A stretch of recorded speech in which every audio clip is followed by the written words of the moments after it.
The moon is dead. Your soul went to the moon, to the preserver of souls. Thus, the soul moved toward death. I went into the inner death, and saw that outer dying is better than inner death. And I decided to die outside, and to live within. For that reason, I turned away, and sought the place of inner life. Carl Jung, The Red Book, Liber Secundus. Carl Jung continues to give us insights into these characters in Wuthering Waves. The passage earlier is from his book, and might not make sense, but this applies deeply to Iuno. As a matter of fact, Iuno's Tassimar being on her foot ties into that passage earlier, and holds a deep amount of symbolism for her. Firstly, however, let's talk about Luna, the moon. As we should all be aware of, Iuno exists within a place called Chaos, and according to Iuno, this chaos should actually be the Dark Tide, as that is where her existence goes to when she uses her ability. The Dark Tide doesn't exactly show up in a stable form. My powers manifest its creations in exchange for a teensy piece of my existence. That's the price to pay, I suppose. But what does it mean that the moon is dead, and that it's the preserver of souls? Well, Iuno's ability is that of seeing fate, and is connected to the Dark Tide itself. When it comes to seeing fate and seeing memories, they all exist within the collective unconscious, even those of the future. It exists, regardless of time. Only you, the ego, is bound to the tyranny of time. If you see the future and change it, you still have the memories of the future. However, you must be careful, as memories of the future shown are what the collective unconscious wants you to see. It is not living in the traditional sense, but it is still capable of communication. Now that we have covered the idea of a paradox arising from this, let us now continue on to answering the earlier question of what it means that the moon is dead, but still the preserver of souls. The moon, in this case, was a witness, but in addition, it is the witness and the creator of illusion. Illusions that we buy into. Some illusions give the illusion of hope, for example. The death of the moon is essentially the death of the external illusion of a false light and reflection of inner light and truth. The moon here, however, did die in a literal sense, as Iuno is the moon. However, we also see that she puts on an illusion and lies of grandeur, life, and faith to everyone. Though, all along, she lacked those things. She lacked power, life, and faith. Because she could not live or have faith, she witnessed all life and therefore had no faith. Because faith requires uncertainty, but Iuno saw a fate that was certain. Not only this, but we see this reflected in her gameplay, where she creates a mirror of herself, a reflection of herself, an illusion, or perhaps her shadow coming forth into reality, or her inner self. An external and inner life exist after all. However, what is this bit about the moon being the preserver of souls? Well, in Wuthering Waves, this is in two layers. The first layer is typical Jungian thought, that the moon is a storage of souls. It does not generate life, but it does not take life either, and is therefore the holder of life, the soul.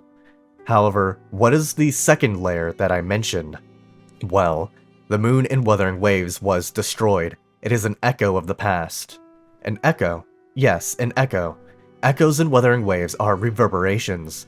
They are like the soul of a person, and we see this is true way back in 1.3 with Hoda, and how their soul was trapped by Tethys, yet they were still reverberations. This is the truest mark of difference between a human and Tacit Discord, but that's for a different video. The echo of a human is their soul. In this case, this means the moon is literally on the same level of existence as the souls are, making it the perfect vessel symbolically to hold souls. And now, let us move on to the second chapter of the video, Iuno's feet. Because they actually hold a lot of symbolic weight and actually tell us her story. I was speaking with Nix in his server, the Learning Channel, when he asked a question about why there are so many foot shots for Iuno, and it sparked my curiosity and thought, why are there so many? Feet are not flattering, sexy, powerful, or useful. The only use it showcases is showing off her tacit mark. No, wait, there is purpose. Her tacit mark. It's on her foot, but why is it on her foot? Let us ask the question, what are feet? What do they symbolize? What meaning does it serve to have power come from a foot? Power from a foot is authority, like a boot that steps upon your neck. However, let us look beyond the iron boot towards the truth and away from the illusion. What do feet do? They travel. They are typically how you feel the ground beneath you, and for this, they are what allow you to remain grounded. You can journey with them. They can take you into the depths, into chaos and disarray, and can equally take you out. This sounds similar to the dark tide of where Iuno is. She who walked into it of her own accord in an attempt to change fate itself. Feet are at the bottom, and therefore the bottom of the mind. This means they are more connected to the depths, and more suited to taking you there. Iuno, of course, is sitting there in the depths. She gave up her entire existence and resides there. As for how well she is or how much suffering she is enduring, I cannot say. However, we all need a Philemon, a guide, to help us navigate the depths, but Iuno lacks one. Augusta is the light, so she could find her own way out as she was the sun. But Iuno was only the reflection of Augusta, and cannot find her way out alone and by herself.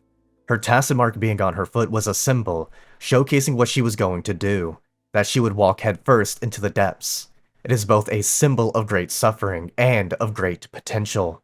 She was once grounded in reality, as feet imply, but is now lost in the dark tide, unable to swim. It is up for the rover, the guide / Philemon, to help her navigate the depths and free herself from chaos. It is not something Rover can force someone to do, to be free from the depths, but only something he can help with. Each shot serves, no matter how much I despise saying this, fan service, but was also a hint for her future.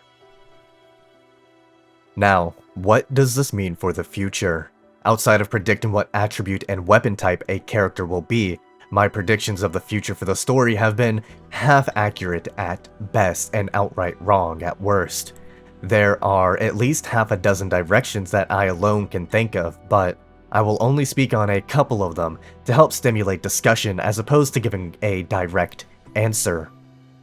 Perhaps Rover will travel into chaos to find Iuno. She exists within the dark tide. One could say that Rover may do this by seeking out Cristoforo. But there are several ways this can happen. The dark tide pool under Murmurstown, the shorekeeper, the ebony and ivory gatekeepers, Iuno herself, or even a map expansion. I am certain that we will witness the insides of the dark tide and aid Iuno along her escape. She is not dead internally, and she now needs to move towards the inner life so that she can come back to the outer life. Rover, as he often does, will take the role of Philemon. Though perhaps more proactive, Rover and Iuno may unite at some point in order to commune and or fight together. Perhaps something similar to Camelia's story with the constant leaps to and fro place to place. Iuno is drowning, and she needs a hand to pull her out. This is exceptionally vague and perhaps underwhelming to hear, so allow me to add another piece to this discussion. Iuno will turn fate into something not guaranteed, but into something that can be chosen. Fate will become a faith and a choice. This is not to say she will control fate, but that she will have agency in fate. Iuno is a priestess, but cares little for rules. Iuno will have to accept that there are some rules that are necessary, but that some are also equally necessary to be broken, such as the rule that fate is guaranteed. The rover has already shattered this rule, and showed her it is possible to break fate and change life once you are whole. This means Iuno will have to face a shadow of some kind. Iuno is very driven by her ego, and not that communicative of her soul, which is why the only fate she could ever see was the destruction of Septimon. This was her soul calling out to her, telling her where to go so they can unite and become one. Although, this might actually be the self, as we can clearly see that Iuno's other figure in her moveset is a reflection of her and is not male, and therefore cannot be her soul. As we can see here, Yuno's feet tell us a bit more about her than you may have initially realized, although we really didn't need to see so many of those shots. There is great power in hands, eyes, the head, and feet. If you're interested, I can look at other characters and do an analysis of what meaning their tacit mark has on where it is, though, of course, for many, it is likely a design choice rather than a thematic one.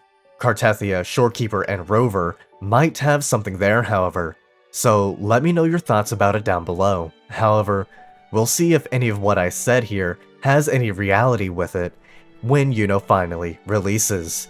She may have been erased from existence, but the internet is a special kind of hell, where we can always be reminded of cruel reality. And if some of these concepts seem foreign or alien, there's a video I did explaining Jungian psychology at a beginner's level in easy to understand manner, exploring key concepts and jargon. But until then, I'll see you all at the next video. Peace out. Special thanks to Ice Dragon, Icy Sincere 13, Takoyaki Lover, Frosty Frog OG, and Wolfmaster 256 for making these videos possible.